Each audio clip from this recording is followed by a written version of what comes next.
Hello, welcome back to Tarot by Andy. Thank you for being here. This is my vibrational reading. Please do your own research for entertainment purposes and allegedly. Good morning, good evening, good afternoon, and thank you for being here, and thank you for the super thanks. All right, you guys, so today I'd like to talk about compartmentalizations and cognitive dissonance. So people are saying, how could Harry be doing what Harry's doing?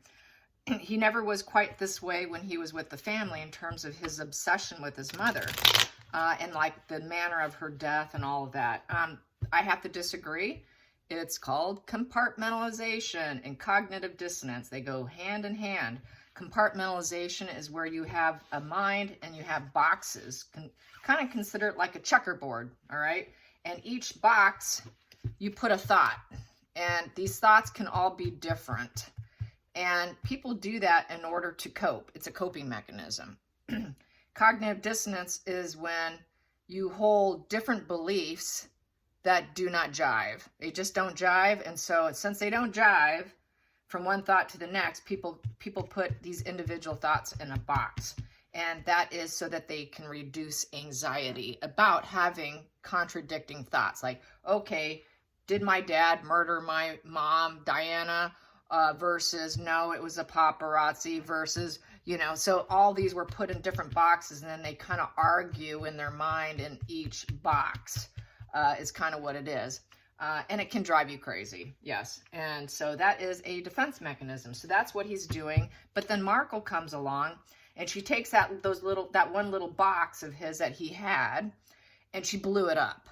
Basically, she just blew it up and focused on it and highlighted it, seeded it, watered it. Let's work on that. Oh, that's it, Harry. That's the one. So that's how she got into his head, in essence.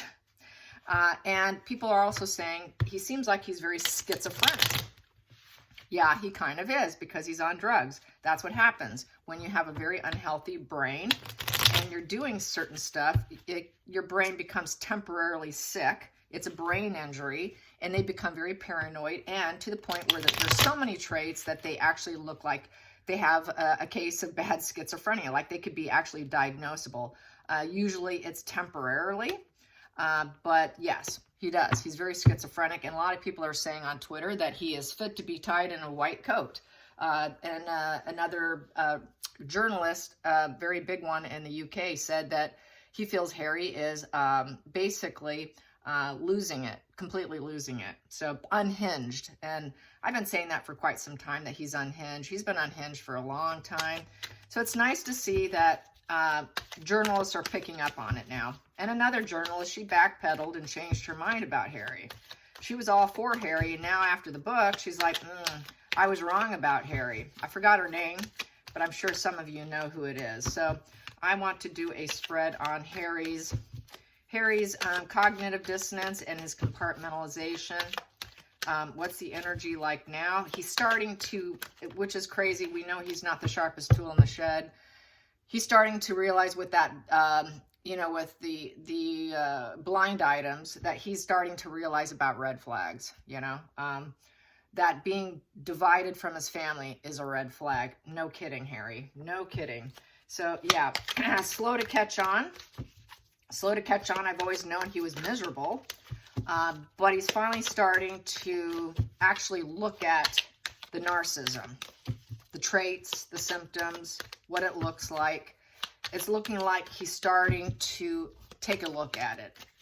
Probably because it's at the point he can't ignore it. He's probably hearing it chirping in his ear constantly from articles, and he simply can't deny it at this point. So I think he's actually looking at it, but he still has problems with cognitive dissonance and compartmentalization, probably even with Meghan.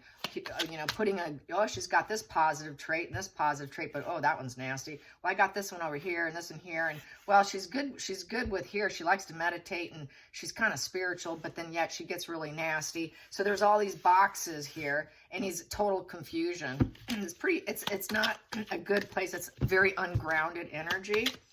And it creates a lot of mental blocks because that person cannot decipher what's real and what's false. So it's very much the moon card with mental confusion, dealing with illusions and deceptions. Am I looking at, is this really real? It's a smoke and mirrors kind of lifestyle. And so his brain is very much kind of smoke and mirrors. So we have here the devil energy. So yeah, he wants to break up the situation, I would think, but no temperance, no grounding, inability to cope, wanting to drop the ball. His dark side has emerged. So there's his dark side with the compartmentalization. There you go. And he knows he cannot negotiate because he's confused. There's like confusion. Because upright temperance is negotiation. That is a negotiation. I can negotiate within myself. What's real, what's false, what's happening, what's not happening. Here, completely unable to do it. So then that dark side surfaces. And so that's basically what's happened with him. And he is very unbalanced. So that's why we're seeing this dark side of defense. Trying to defend his cognitive dissonance because he doesn't know what to make sense of anything. He really doesn't. What else can I say about this temperance in reverse? Purity in reverse. He's going to the dark side. There's this lack of purity. He knows things are not pure. I'm focusing on the white. White's about purity and goodness and cleanness. He's not feeling that. He's looking at the dirty sides of his life is how I feel. Yeah, he's trying to gain strength in this situation. Trying to maintain his inner calmness is a challenging position. He has a hard time staying calm, cool, and collected. This here, he's struggling. It's a total struggle. I am going to put this like that so you can see. There we go. Focal point. Focal point with his compartmentalization. He knows he needs to leave. He'd like to get out of stormy waters. He wants out. Let's get out of this and leave this all behind. Yeah, having a hard time because once you do that, you usually end up being stuck in your situation. And he knows he's stuck. And he's trying to go with his inner wisdom here, with these crows here leading the way. But he doesn't know what to do. He really doesn't. That's an uncertain future when you do. Not knowing, okay, if I leave, what's going to happen to me? How are people going to treat me too, is how I feel with this. It's a transition. He's dealing with regret. He's thinking about, how do I get out of this storm? It's the calm after the storm. How do I get out of this too? A lot of regret, a lot of decisions to make, decisions made from the past. A lot of his decisions have been from the past because this is something that went on in the past that I didn't like. I was unhappy with it, so I got out of there. And that's the other reason why he left, because of his cognitive dissonance. He didn't like some things. He was fighting himself from within, and that's why he turned to partying. Addiction and partying is huge with cognitive dissonance because the addict wants to feel like a good person. I still love my family. I still love my girlfriend, my wife, my this, my that, my job. I still want a good life, but yet I'm using, so they compartmentalize, so they can still feel like they're that good person, that good family person, or has value system for their family and friends while they're using. But at the same time, what happens? Addicts lie, cheat, steal. In order to keep the addiction going, they have to do a lot of dark devil energy in order to keep it going so that they can still feel like they're a good person. That's another example of cognitive dissonance. Let's get to the past position that no longer serves. Past position that no longer serves. There we go. Past position no longer serves is being cut out by his father. His father's not talking to him. The emotional pain, tremendous pain. Three of Swords is poor communication, and his dad's cut him off. So there's been poor communication. A dad cut him off, and there's a tremendous amount of pain that he caused his dad as well for himself. It sort of backfired on himself. Trying to heal his illness. He tried to heal his illness, and he was unsuccessful. Devil in reverse is healing an illness. And it did not serve him because he started using again. So that's why it's in a sort of past position. He attempted. He got clean for a while, but it doesn't serve him now because he's back using, is how I feel. Dealing with depression with the Five of Cups in reverse. Not really able to get out of that emotional black hole that he's feeling. That Five of Cups is a total emotional black hole. And trying to climb out of it, basically. And he tried to climb out of it. He wasn't able to climb out of it. And he was always depressed, staying clean. Being clean was depressing to him. He needed the drugs. So that's why he actually went back to using, because it did not serve him. Being clean did not serve him in the family. He couldn't use when he was there. He had to stay balanced. He needed to stay balanced. and his energy became unbalanced. When he uses, he becomes very unbalanced. Those two balls there is almost like the Two of Pentacles, and it's very unbalanced, dropping the ball on staying sober and clean. Eight of Cups in reverse. He cannot overcome this situation. It's very emotional. He's also having problems in staying leveled up, going along with family traditions, and seeking counsel, seeking guidance. He'd prefer to walk away. He's now having a hard time returning to that. He knows he's in trouble. He knows it could cost him his life as well, with the Hierophant there, because that's going up the stairway of heaven. And being stuck in the situation, having a hard time coming back. He wants to come back. Lack of empathy for the world, doesn't understand the world. Things are not going his way. Things are not being accomplished. Things have not come to full cycle. It's unfinished business, and he took shortcuts. He took shortcuts in life. He's not meeting his milestones in life in reverse. Fulfillment, achievement in reverse. Travel in reverse. He cannot go home because his dad won't talk to him right now. He cannot get the entanglement and the conversation with that with the King of Swords in reverse. So they're playing the silent, ghosting,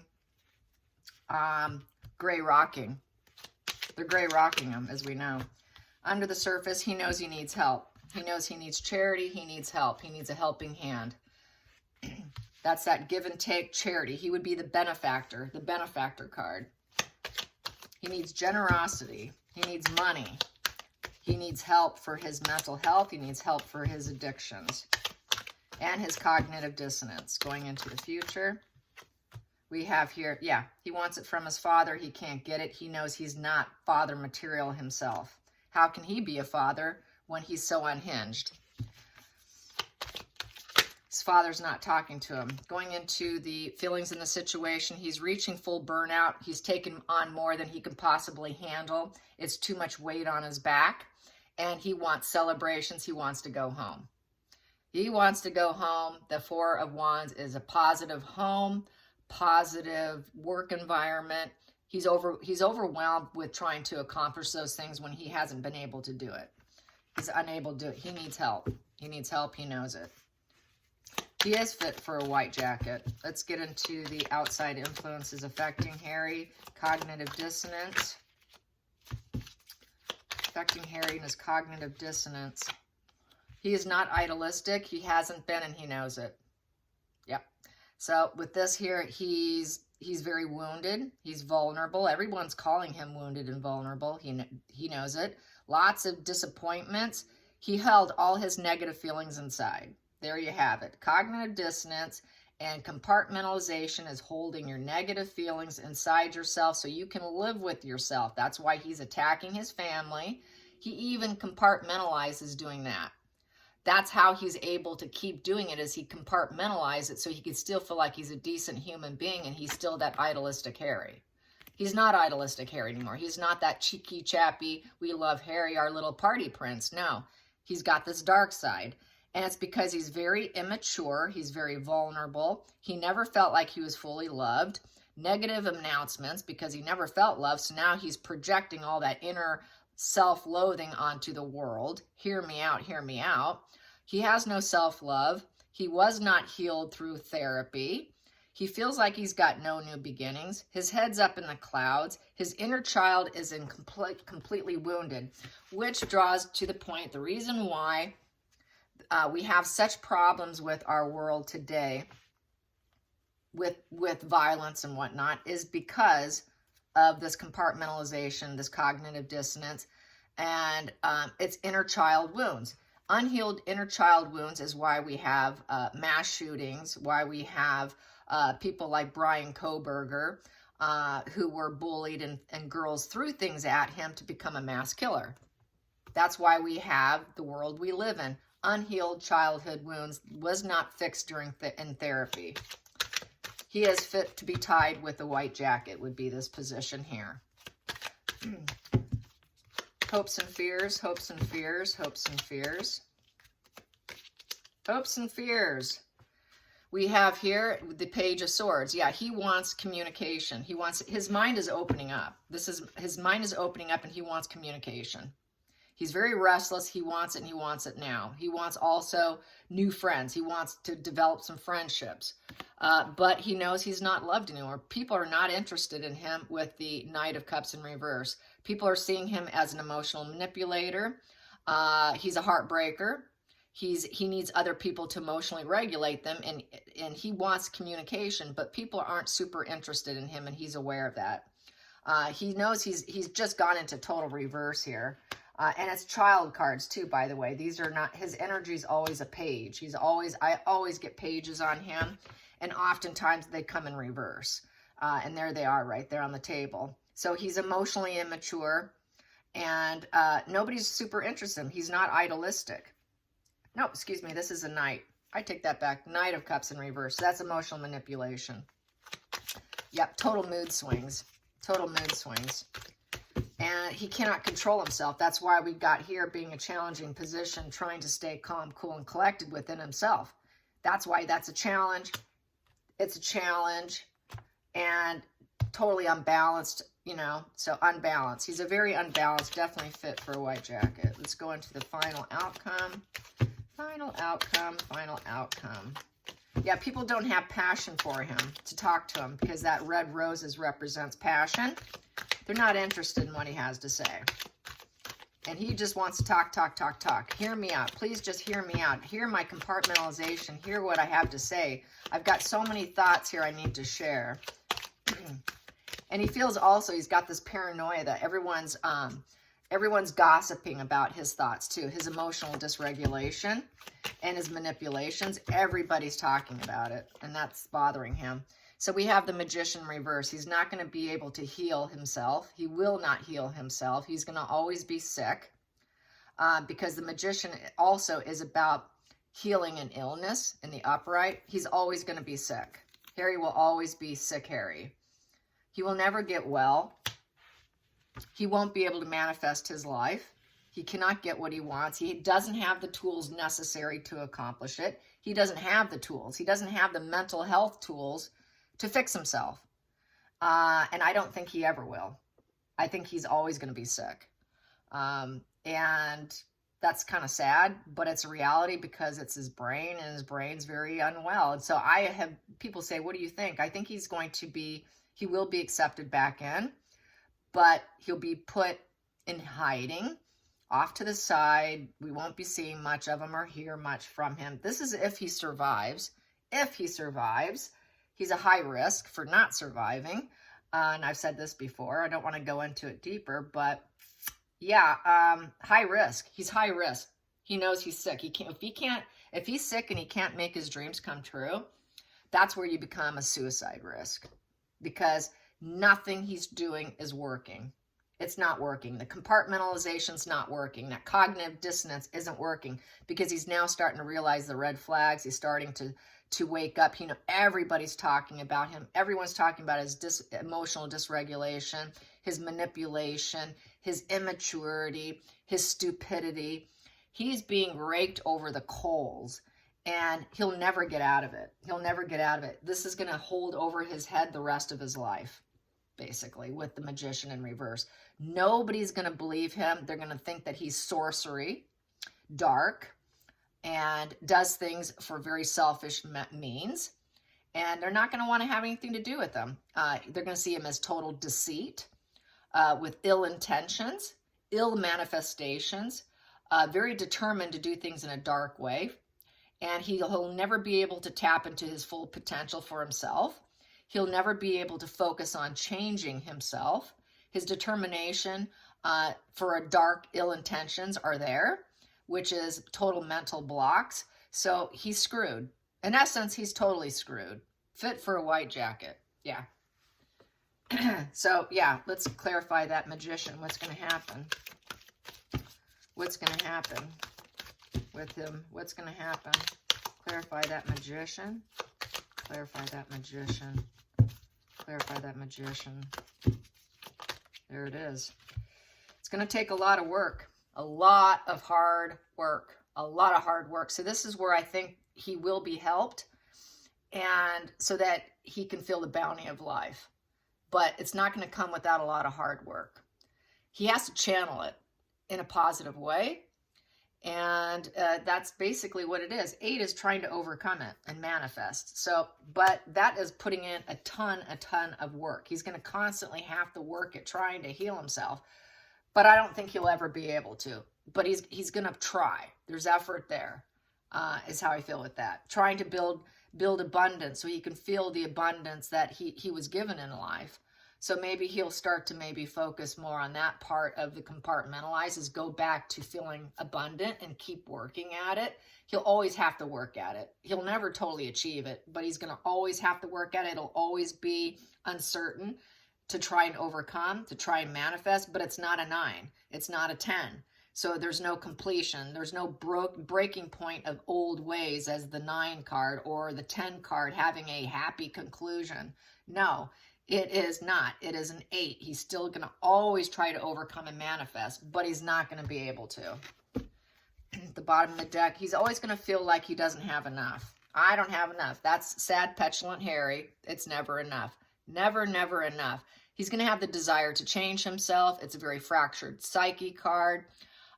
He's always been apathetic to accept the love offerings of others. He's always had unpredictable emotions out of boredom, indifference, disconnected, dissatisfied.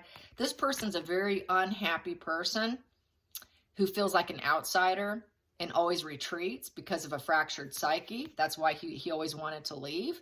But he has a desire to change. He's going to work at it, but it's not going to happen. It's just never going to happen because it's hardwired. So then he's going to want to go into pause mode, try and take a new perspective so that he can find some security with the 4 of Pentacles. That's holding a pattern. Hanging on to a pattern of behavior is the 4 of Pentacles. So he is going to make an attempt to find clarity with the Hangman, but that pattern of behavior is going to remain the same. If he was to get rid of that pattern of behavior, it would be in reverse, and it's not. So that pattern behavior, he's going to attempt it. He'll put in the effort, but it's going to fail.